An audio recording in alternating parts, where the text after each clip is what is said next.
내수 침체 장기화 영향으로 지난해 폐업한 일반 음식점이 전체 음식점의 10%로 코로나19가 한창이던 2020년보다 많은 것으로 조사됐습니다. 창업한 지 6개월 미만인 음식점 폐업도 2만 1,100개로 전년 대비 50% 넘게 급증했습니다.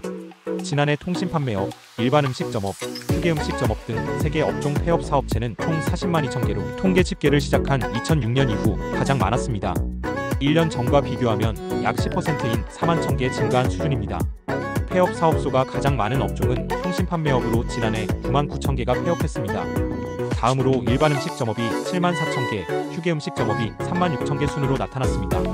전체 업체 대비 폐업 업체 비율을 보여주는 폐업률은 휴게 음식점이 15.4%로 가장 높았으며 일반 음식점은 9.8%, 통신판매업은 6.5%였습니다. 지난해엔 일반 음식점업과 휴게 음식점업 모두 6개월 미만 신생업체의 폐업 증가가 두드러졌습니다. 일반 음식점업의 6개월 미만 폐업 업체는 1만 2천 개로 전년 대비 49.4% 늘어났으며 휴게 음식점도 9천 곳이 폐업해 전년보다 70.7% 늘었습니다. 지난해 음식점 사장이 100만 원어치를 팔았을 때 수중에 남는 돈이 평균 9만 원도 안 된 것으로 나타났습니다. 경기 부진으로 소비는 가라앉는데 재료비와 인건비, 임대료는 고공행진을 하며 외식 자영업자에게 역대 가장 낮은 이익률을 안긴 것입니다. 지난해 외식업을 하는 자영업자가 낸 평균 영업이익률은 매출액의 8.9%로 집계되었으며 이는 1년 전에 11.6%보다 3%포인트가량 뒷걸음질한 것으로 음식 장사로 100만 원의 매출을 올리면 그중 8만 9천 원만 남는다는 의미입니다.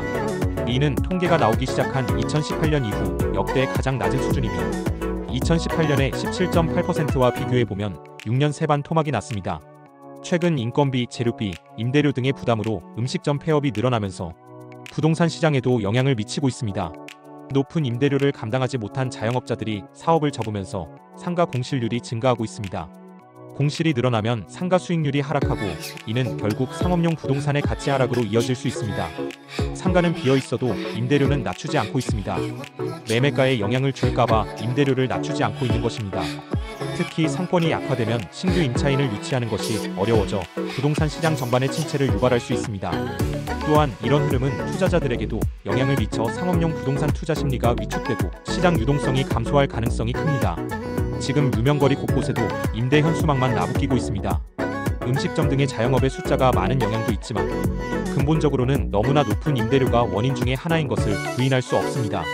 임대료의 유연한 조정과 임대기간 조정을 통해 공실을 줄이고 상권의 안정성을 도모해야 임대인과 임차인 모두 윈윈할 수 있을 것입니다.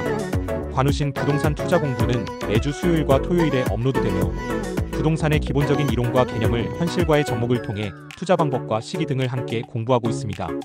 여러분 모두 적절한 시기에 무릎 아래의 가격으로 알맞은 부동산을 장기 투자하여 부자 되기를 바랍니다. 감사합니다. 구독과 좋아요는 사랑입니다.